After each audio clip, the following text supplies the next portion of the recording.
আল্লাহর কসম, টেনশন হতাশা আপনাকে স্পর্শই করতে পারবে না যদি এই দুইটি জিনিস আপনার সাথে থাকে। এই দুইটি জিনিসকে আপনার সঙ্গী বানিয়ে নেন, টেনশন হতাশা আপনাকে স্পর্শই করতে পারবে না, আপনার ধারে কাছেও আসতে পারবে না। আল্লাহর হাবিব সাল্লাল্লাহু আলাইহি সাল্লামের সহিহ হাদিসের মাধ্যমে, পবিত্র কোরআনের আয়াতের মাধ্যমে এই দুইটা জিনিস প্রমাণিত। সকল আলেমদের কাছে আপনি যদি বলেন যে হুজুর টেনশনে পড়ে আছি কি করব, এই দুইটা ফর্মুলা অবশ্যই তারা প্রেসক্রাইব করবেন যদি তারা জেনে থাকেন। তার মধ্যে নাম্বার 1 হচ্ছে দোয়া করা। একটা দোয়া, যে দোয়াটা রাসূল শিখিয়েছেন টেনশনে পড়লে কি দোয়া করতে হয়, পেরেশানিতে পড়লে কি দোয়া করতে হয়, এরকম একটি দোয়া আল্লাহর হাবিব সাল্লাল্লাহু আলাইহি ওয়াসাল্লাম শিখিয়েছেন। এই দোয়াটা আল্লাহ রাব্বুল আলামিন পবিত্র কোরআনে উল্লেখ করে দিয়েছেন, সূরা তাওবার 129 নম্বর আয়াত এটি। আল্লাহর হাবিব সাল্লাল্লাহু আলাইহি ওয়াসাল্লাম নিজেও এই দোয়াটা করতেন। প্রত্যেক দিন সকালে 7 বার বিশ্বনবী পড়তেন, সন্ধ্যাবেলায় 7 বার। এই দোয়াটা আল্লাহর হাবিব সব সময় পড়তেন। সাহাবা একরামকে বিশ্বনবী এই দোয়াটা পড়ার আদেশ দিতেন।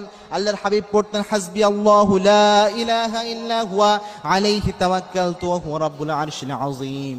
এই দোয়াটা বিশ্বনবী 7 বার পড়তেন আর বলতেন, কোন ব্যক্তি যদি 7 বার পড়তে পারে প্রত্যেক দিন সকাল সন্ধ্যা, ওই ব্যক্তিকে কোনো টেনশন, কোনো পেরেশানি স্পর্শই করতে পারবে না।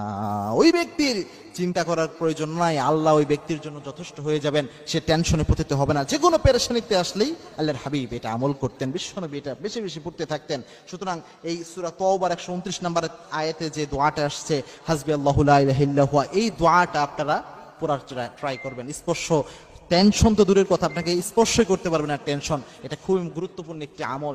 2 নাম্বার যে আমলটা, এই আমলটা আল্লাহ রাব্বুল আলামিন নিজে, এটা আল্লাহ রাব্বুল আলামিন নিজে বলেছেন এটার কথা। বিশ্বনবী সাল্লাল্লাহু আলাইহি ওয়াসাল্লামও এই ব্যাপারে উৎসাহিত করেছেন। আল্লাহ রাব্বুল আলামিন নিজেই জানিয়েছেন সূরা তালাকের 3 নাম্বার আয়াত। আল্লাহ রাব্বুল আলামিন জানিয়েছেন ওমাইয়া তাওয়াক্কাল আলাল্লাহ ফাহুয়া হাসবু।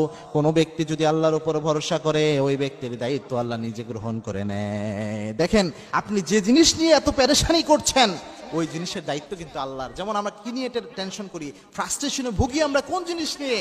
আমরা রিজিকের সমস্যায় ভুগি, অর্থনৈতিক সমস্যায় ভুগি। আল্লাহ রাব্বুল আলামিন আপনাকে সৃষ্টি করার 50,000 বছর পূর্বেই আপনি কোন জায়গায় যে কি খাবার খাবেন, এটা আল্লাহ রাব্বুল আলামিন লিপিবদ্ধ করে রেখেছেন।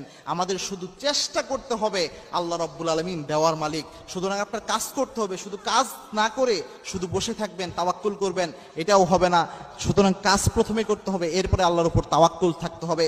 অগাধ তাওয়াক্কুল যদি কোনো ব্যক্তির থাকে, আল্লাহ রাব্বুল আলামিন বিশ্বনবীর মাধ্যমে জানিয়েছেন, পাখিরা যেভাবে সকালবেলায় খালি পেটে ঘর থেকে বের হয় আর সন্ধ্যাবেলায় ভরা পেটে খাবার নিয়ে তিনি ঘরে পৌঁছায়, এইভাবে আল্লাহ রাব্বুল আলামিন বান্দাদেরকে রিজিক দান করতেন। এবং কি তাওয়াক্কুল করলে রব্বুল আলামিন তার রিজিকের প্রাচুর্যতা দান করে দেন।